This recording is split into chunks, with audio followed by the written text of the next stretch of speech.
If you would have told me 10 days ago that I'd be up here before you all today, I would have told you you're crazy. There was absolutely nothing in the world that could have prepared me for this life-changing event. Some may question why this had to happen, and some may claim that it isn't fair, and I can agree with you. I could have lived the past week broken and angry, questioning what I ever did to deserve this. But instead, I chose to spend the past week strong and happy, questioning what I ever did to deserve this. Why did God feel the need to bless me with the greatest mother on the face of the earth? Why did God give me 19 wonderful years of memories with my mom? Why did God give me someone who loved me with all of their heart and would do absolutely anything?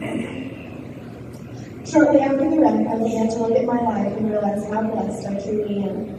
I could have been gloomy and depressed, or I could have been thankful and positive. Yes, I lost my mother, but I didn't lose her to an agonizing disease that ruined her quality of life for years and years. Yes, I only had 19 years with her, but that's better than only having 18 years with her. Yes, there are going to be days when I don't know how I'll make it through, but I have 2 uncles and an aunt who know exactly what it's like to lose a parent at age 47, and I know they'll be there for me anytime I need them. I chose to be positive because I understand how much I have to be thankful for.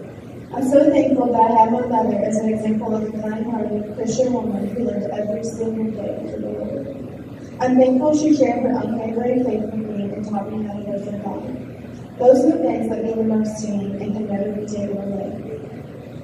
A dear family friend hugged me the other day and told me, "Your mom lived more than 47 years than some people do in their whole life." And that's so accurate. We did so many things together as a family that I will never be short on memories when I think back on my mom's life. Even her last days spent here on earth were wonderful days spent traveling and sightseeing. She got to hear her pastor Jacob preach one last time on Sunday morning and stand on the beach Monday afternoon. Knowing the happiness that filled her heart makes this a little bit easier to do. Well, I don't have all the answers now of why God brought her home. I find solace in the fact that He makes no mistakes and she's with Him in heaven. I'm going to be made a better person because of my circumstance, and I will spend my life looking forward to a day that we can be in heaven. Thank you all so much for being here.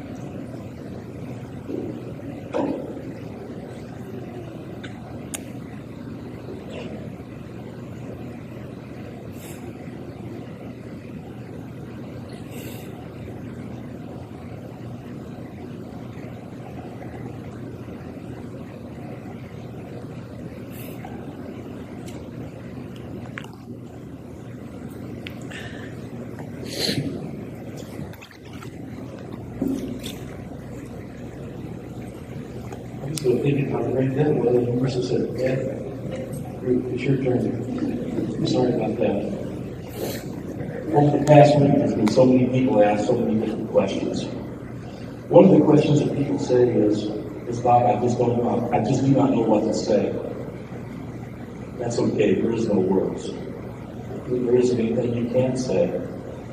The only thing that even comes close is Bob, Marissa, I'm lifting you up in prayer. That God would comfort you.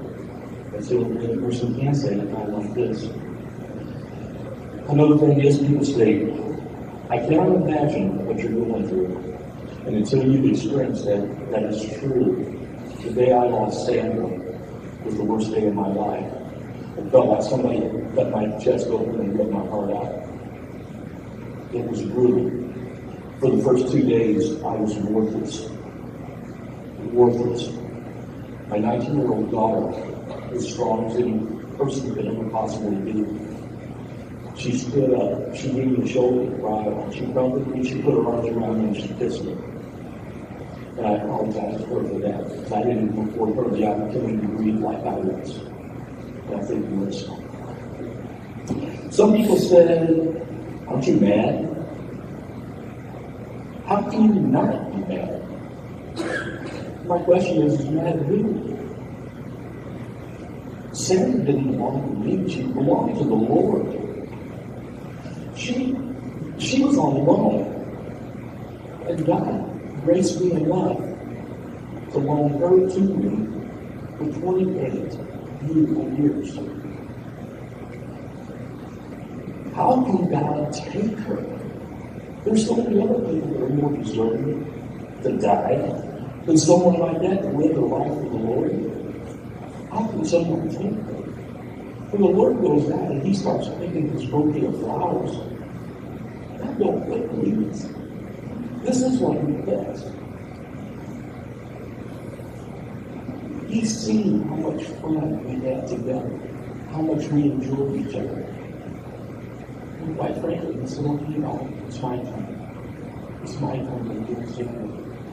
How can you get mad at anyone that wants to spend time with someone like my wife? The best day of my life, Sandra gave me. She gave me the greatest gift of all on November 5th, 1994. She gave me Marissa and Farris. My mother Helen, Sandra's spirit, lives in Marissa every day. There's things Marissa does, things Marissa says, there are actions that I see my mother, that I see Sandra. Because Marissa is a splitting image of her mother. Not only in looks, but in many other ways. Shall I touch on that? I will. Sandra was an absolute, wonderful, amazing mother. Unbelievable the way she took care of this girl and me.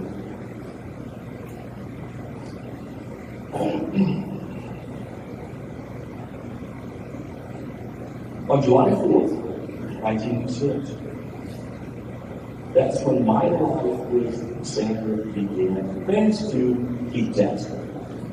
I took Keith Jackson to a baseball game. It was the New York Mets versus the St. Louis Cardinals. We had a great time. When I invited him to go to the baseball game with him, I didn't realize he was a New York Mets fan. When I picked him up, he had his New York Mets paraphernalia on. I couldn't believe I actually invited this guy to go with me to the baseball game. When I went home, I said, hey, Keith, where did that cousin here named Sandra? And he said, well, believe it or not, she just broke up with her boyfriend. And I said, okay. I said, next time you see her, tell her to call me sometime. But it just so happened on the 4th of July, 1986, Keith called me up to go to the fireworks in Granite City. Well, anyone that knows me knows I can care less about fireworks or going to Granite City. I said, no, I'm about 15 minutes later, Keith called me again. He said, you sure you want to reconsider that? I said, no, I don't care about going to fireworks. The third time Keith called, he said, look, Bob, if you don't agree to go to fireworks with me, my Sandra's going to kill me.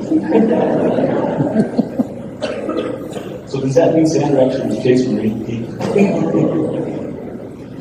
That was our first date, and needless to say, here we are today. Sandra's always smiling. She lit up a room, and as people alluded to before, her laugh was contagious. Then he said, the party didn't start until Sandra showed up. She was a joy to be around. So many people last night said, hey, I get a chance to see her once a month whenever she comes over and picks up her market days. You know, or this one here says, I got to spend this time with her, or I would catch her at the mailbox and she was a joy to be around. You know, and they were so excited about that time, and I said to myself, my gosh, I have this 24/7. So I was a lucky individual. Sandra had a love-hate relationship with a lot of things in life. She absolutely loved the Lord and hated the devil. She absolutely loved this country, but she absolutely hated the direction that it was going in. And every time she listened to the evening news, she would tell you exactly what she felt about how this country was going. She absolutely loved people, but she hated anyone that didn't march to her beliefs or her convictions. And she would tell me about it. Sandra loved to be in control. As a matter of fact, her nickname was a control freak. She had to be in charge of everything, every time, every way. That was Sandra. But she hated to take the lead of the initiative, but once you started something, she was going to jump in and take over. Sandra loved black-eyed peas. How could anybody eat black-eyed peas? And hated green beans. She loved to cook, but she hated that mess. Okay, where's my brother-in-law later? She absolutely loved to talk to Larry about God for hours at a time on the phone. She absolutely hated when the phone rang and his name appeared on the caller ID.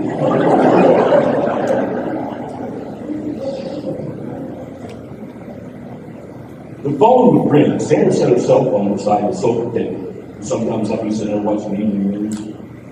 Yeah, I can get it. Sandra, I remember that one just like, excuse me.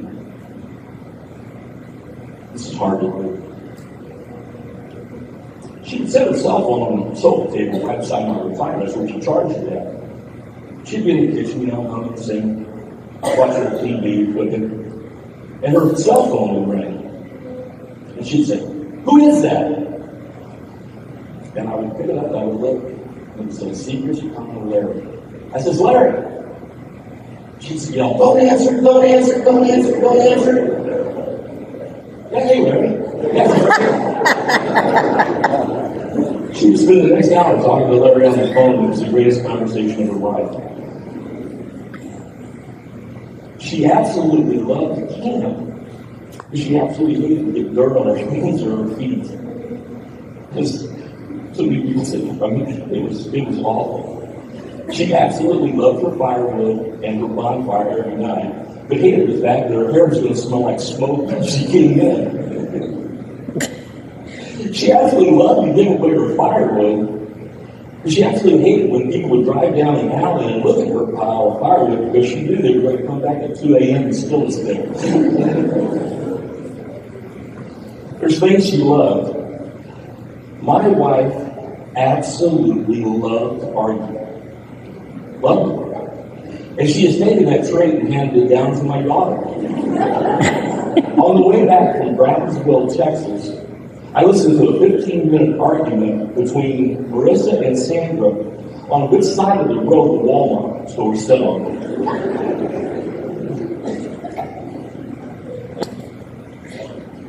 Sandra had this neat thing about her. She would make a statement, and if you agreed with her, she would change her opinion on the statement. Just because you wasn't arguing. She would say, "We sure it's hot out there," and you'd say, "You're right, honey, it is." So she goes, "Well, that's not so good. She loved DirecTV, and she recorded everything. She had hours recorded on the DVR. When you let Marissa and I record a 30-minute show, and she would fuss at us till we watched it and deleted it off of her DVR. She loved to drive fast, as other people have alluded to, and she loved to brake extremely hard. There was a time in our life, whenever I changed the oil in the car, I actually had to put new brake pads on at the same time. That's honest to God's truth. She loved to win the races, especially if it was on dirt. If it was midgets or sprints, she was in her element.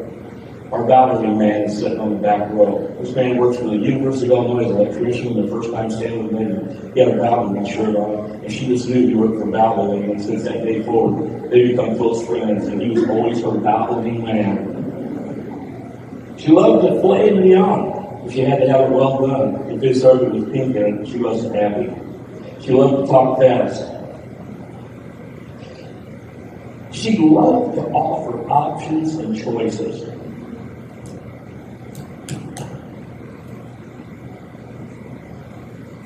We have a very good friend here, Kim White. Where's Kim at? Right there. A couple years ago, a couple years ago, we went camping with Miss White, and she had an opportunity to share a little bit of our life. When Sandra went camping, she always liked to cut up watermelon and cantaloupe, and she put in a little container and everything. And she always cut those styrofoam bowls and cups. The wife drove over her camper one day. Sandra looked at Kim, she says, "Hey, Kim," she said, "would you like to have some watermelon and cantaloupe?" Kim says, "I think I would."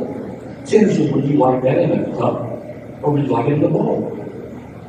Kim says, "I'll take it in a bowl." She said, "I'm going to give it to you in a cup."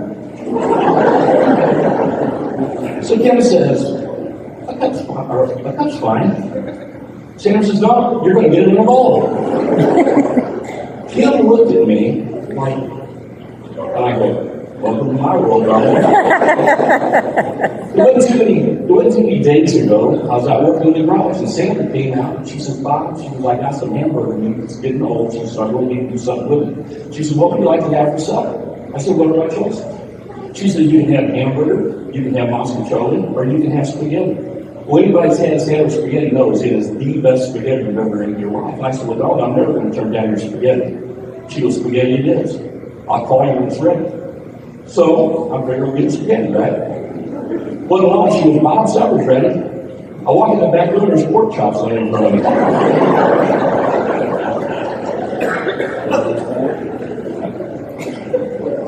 She loved to pick out the parking spots at Walmart, and anybody's read my Facebook page. In 29 years, she never afforded me the opportunity to pick out one single parking spot in Walmart, and now she forced me to go pick out on burial plots. I don't understand that one. She had 3 words that she used to love to start every sentence. You should have. I was at my mother-in-law's house the other night, and Wes was directing a lady, and my mother-in-law said, you should have. And I said, well, I know where Sandra is that one, I think.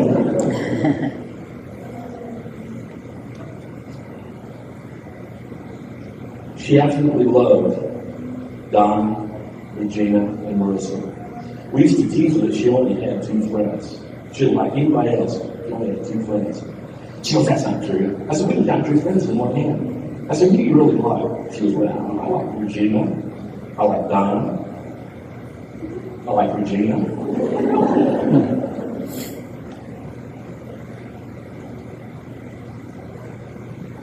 When she come home from work, we've been together for 28 years, married 24 and a half. And when she comes through that door, every day from work and I'm retired, my heart still skipped a beat. She was that kind of woman. And I would always ask her, honey, how did your day go? And she would start. Now, I had 30 years in the post office. Did I care about hearing about the post office? Absolutely not. But she had to tell me about Donna's latest adventure, or Mikey's latest shenanigan, or the latest post office idea that doesn't make any sense. And I sit there and listen, and I didn't care what she was saying. It was who was saying it. It's what really got me going. She loved her blues hockey. She loved her cover baseball. She absolutely adored her nieces. She loved her nephews, but she adored her nieces. And she loved bags. Everywhere she went. She had impeccable timing. She would stand in the kitchen and cook and work. And I'd be watching the evening news. She'd be humming and singing a little bit. You let the sports come on and when she wanted to tell me whatever it was that was heavy on her mind during that 5-minute period of time. So I said, my wife had faults. She didn't have a woman. These are things that would probably drive the average spouse crazy. And I absolutely loved every bit of it. Was my wife perfect? She was perfect in every sense of the word. I see nothing wrong with her. Was I blind? I was blind with love. I loved her more this past week than the day I married her. And I wonder, how can someone be blessed that your love continues to grow and grow and grow? Whenever you're together for 24 years, aren't you supposed to get tired of each other? And isn't your spouse supposed to be getting on your nerves or something? It didn't happen.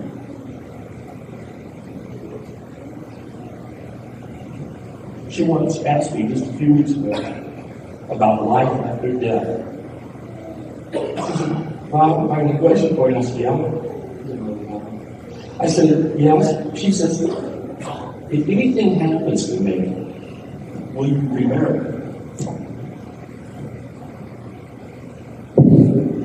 I said, no, I won't go. To be honest with you, I never did really give much of a thought. Number one, because Sandra was 8 years younger than me, and I always assumed I would go first. So I told her, I said, I'll be honest with you, I really never even gave it a thought if something would happen to you. And so she says, well, if you go before me, and she says, I know I will never remarry. And I said, okay. And she said, yeah. She said, well, I'd like to, number one, get a season ticket holder for the meeting. She loved that. A season ticket holder for the Long Theater. She said, I'd like to have that. She said, I'd even like to go back at one time when we were blues season ticket holder. She said, I'd actually like to go back and become a a blues season ticket holder. She says, I would, probably sell most of the vehicles and get one real nice vehicle. She says, I would like to travel a lot. She says, I would like to read. She says, now the camper, it would be difficult for me to move that and back it into the spot, She says, so what I would probably do is just take the camper to a permanent campsite. That way I could just drive up there, camp, have a bonfire and everything. So I looked at her and I said, well, I'm sure that you put a lot of thought into this. And she had. God has led us all the way up to this point right here. 2 months ago, Sandra picked this casket out in Tams, Illinois, at Grand Funeral Home. She died within 99 miles of our pastor. She had the most joyous church service on the Sunday before her death, listening to this man preach his heart out. I think she knew all the time we were married, she would always say that she was going to go first. I would try to show her different things about the house or something, and she says, I don't care. I don't want to know. I don't want to know. I'm going to go first. For the entire time we were together. I even tried to show her how to change the fuse on the fuse box. And she said, I don't need to worry about that. I'm going to go first. So did she really know? I think she really did. I love her. I love her to the death. She was probably the greatest woman that I've ever met. That I had the pleasure of calling her my wife. She was a testament to her love for God. If Sandra had the opportunity to point one soul to the Lord in exchange for her life, she would do it in a heartbeat. I would give anything right now to be able to exchange places with her, so you could go on, have the opportunity to share her love. It's obvious God wanted it. It's obvious that Marissa and my work is not done here on earth. So when you leave her tonight, I pray that you look at your spouse differently. I pray that you look to your faith and religion differently. I ask that you look and seek God. And I ask that you do everything to glorify Him. If so, someday we're going to have a glorious reunion and get to see my bride. Again, I thank you so much. I love you, Sandra. I appreciate your support. I appreciate you looking for us and I have your prayer. Bless each one.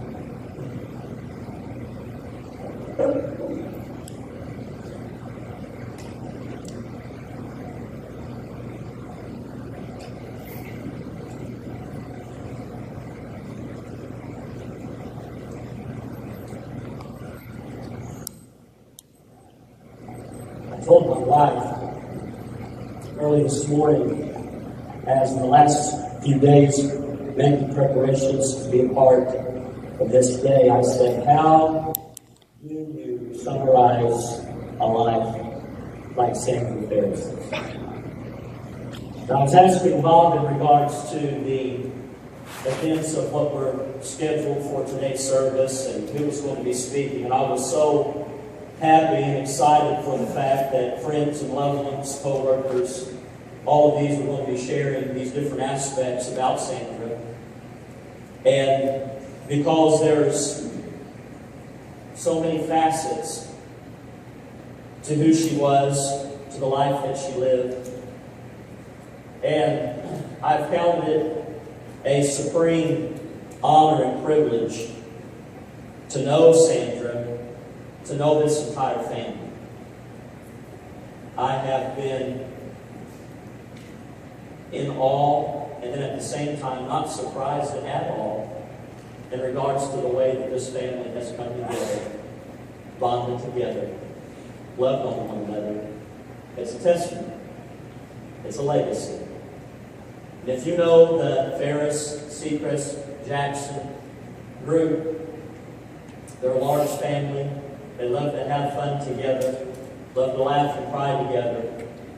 And I want to say that it really is a testament to all the other families that are even here today to look and see what it means to be loved. Bob made a statement Wednesday night, sitting in the hotel room in Crowley, Louisiana, as shock and tears were running down his face, his body in pain as well, and Marissa from the accident. And he said, how will I face the family? This accident, there was a lot of blame that he was putting on himself. And I told him, I said, Bob, I do understand what you're saying. I said, you're not going to have to face them as judge and jury. I said, they will embrace you.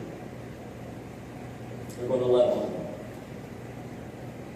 And I want to say to you, family, thank you for that. Thank you for that.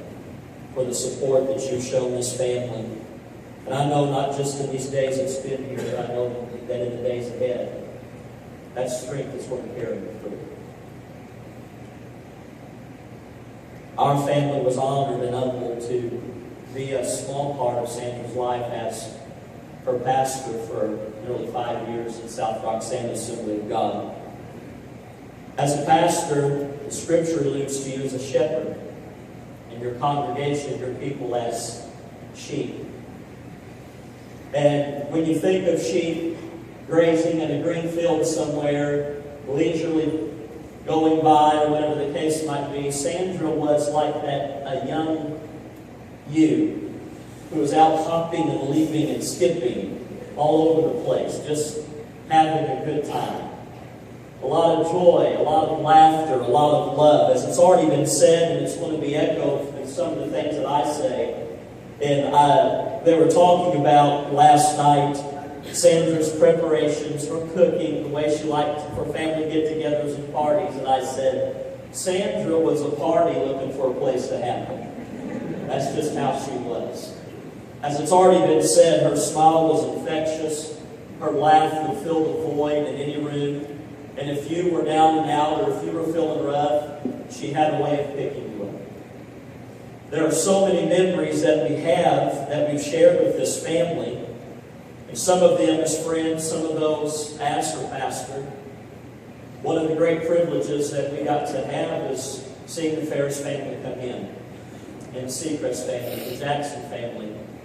And I'll never forget the day that we baptized all three, Sandra, Bob, and Marissa. And poor Sandra, she stood in that tank, and I was trying to give her instruction. I said, now I'm going to let you put your hand over your nose, and her body just a quiver. I don't know if she thought I was going to hold her under longer than everybody else. I had a way of pulling her chain sometimes, telling her it might take her a little bit longer than the rest. But what a special day that was. Times of weeping and praying with her in the altars. I'll never forget the burden she took on for her family. I'll never forget, Larry, the way she prayed for you. I was thankful to be a part of the day when Larry came back to the Lord. There were tears, there was shouting, there was joy. And I know that Sandra was so overwhelmed with joy and elated because she spent a lot of time in prayer. Shared with me many times the burden for her loved ones, her friends, her family. As friends, one of the things that we loved about Sandra and Bob was their spontaneity. We could call them at the drop of a hat and say, why don't we go over to Lottawatta Creek, one of our favorite places to eat in Fairview Heights. And she loved everything about it. And Sandra made everything more exciting. We'd be eating cheese fries or steak or chocolate nachos. And she would rave and carry on. And every time the waiter or waitress would bring something to the table, it was the greatest thing since sliced bread. And she just made it a wonderful time. One of her birthdays, they invited us to go to a steakhouse in O'Fallon, Missouri. After dinner, had a wonderful time, and we'd been laughing and talking, and Bob Bob had drove over to O'Fallon, and I was up riding in the front seat. So afterwards, we were all full, and Bob said, let's sit in the back, and we'll let the girls sit up front. We'll let Sandra drive. Up to that time, I had never been in the vehicle with Sandra driving.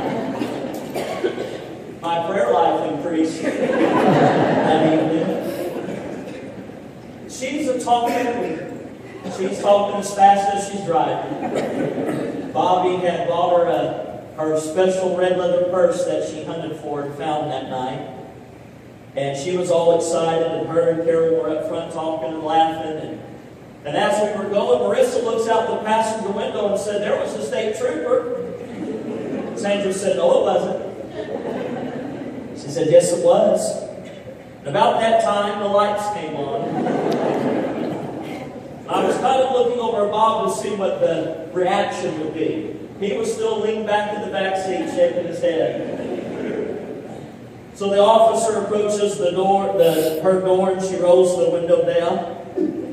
The first thing she says, we've been out celebrating.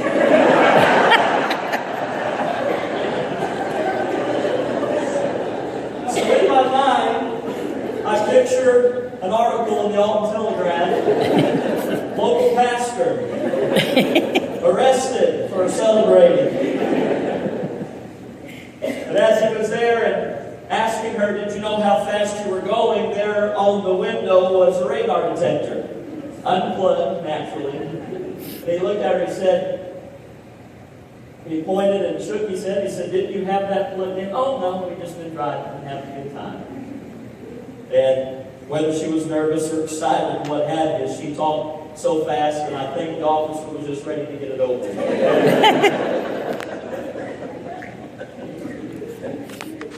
I think of Sandra. I told Bob last night I've been writing just a few thoughts down, and when I think of Sandra, I can't help but think of sweet tea. You've had Sandra's sweet tea. It's like nectar from heaven. I gave Sandra a responsibility at the church. I said every fifth Sunday dinner, every funeral service, or just any time I show up at the house, your job is to have tea. She would bring tea in by the gallons, and it wasn't just in plastic containers. She had a special process.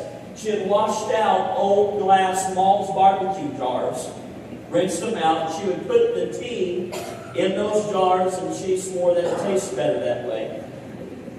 And I promise you, I probably drank 200,000 gallons of tea in my lifetime of knowing Sandra. And thanks to Sandra, my wife has pretty much mastered the tea-making process.